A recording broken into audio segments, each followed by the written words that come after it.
Selamat pagi, Shalom.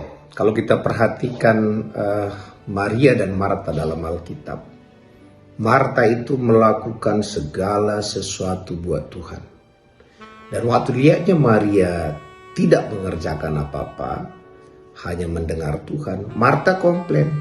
Dia mulai membanding-bandingkan, aku udah mengerjakan A, B, C, dan semua. Dan yang dikerjakan Marta itu adalah pekerjaan rohani. Dia melayani kebutuhan Yesus, mungkin menyiapkan makanan dan sebagainya. Tetapi jawaban Yesus sangat menarik. Yesus katakan apa? Satu aja yang terpenting. Dan yang terpenting itu Maria sudah lakukan. Atau satu aja yang perlu dan itu yang terpenting Maria sudah lakukan. Kita sering menilai orang dari perbuatan-perbuatannya.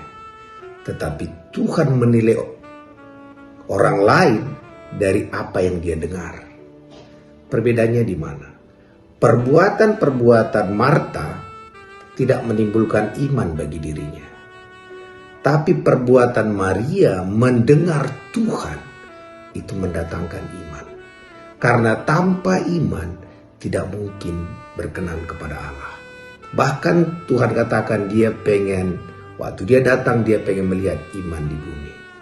Kita para pelayan Tuhan sering melakukan banyak hal, mulai pagi sampai malam kita melayani A, melayani B, semua kita lakukan pekerjaan rohani. Kadang-kadang kita jadi capek, kita jadi burn out. Yang terpenting kata Yesus adalah apa yang kita dengar. Jadi pagi hari ini mari ambil waktu seperti Maria. Di tengah banyak yang harus kita kerjakan, yang namanya pelayanan. Di tengah banyak urusan kita, apapun yang kita anggap belum beres. Apakah kita berani seperti Maria, duduk dan mendengarkan Tuhan? Dan itu yang Tuhan inginkan. Karena tanpa iman tidak mungkin berkenan kepada Allah. Dan iman itu muncul tidak dari perbuatan kita. Iman muncul dari pendengaran kita tentang Allah. Kalau kita lihat, banyak orang lebih bermoral dari orang Kristen. Banyak orang lebih baik dari orang Kristen. Tapi bukan kebaikan kita membuat kita nanti ke surga. Bukan perbuatan baik kita itu membuat kita menjadi rohani. Tetapi adalah iman kita kepada Allah. Dan waktu kita beriman kepada Allah, perbuatan itu adalah buah Roh Kudus. Jadi Roh Kudus akan termanifestasi dalam hidup kita dengan buah roh, dan roh di sanalah huruf besar.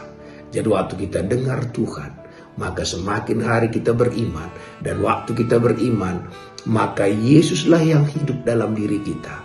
Maka Yesus termanifestasi dalam kehidupan kita tanpa ada merasa paksaan. Karena dikatakan, namun aku hidup bukan lagi aku sendiri yang hidup, tapi Kristus yang hidup di dalam aku, dan hidup yang kuhidupi sekarang ialah hidup oleh iman.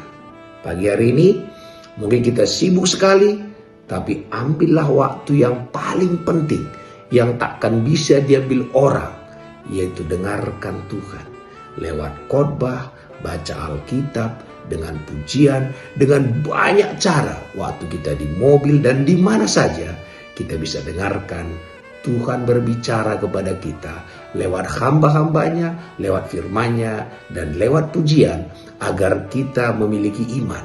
Dan waktu kita memiliki iman, itu menyenangkan hati Tuhan. Terpuji nama Tuhan.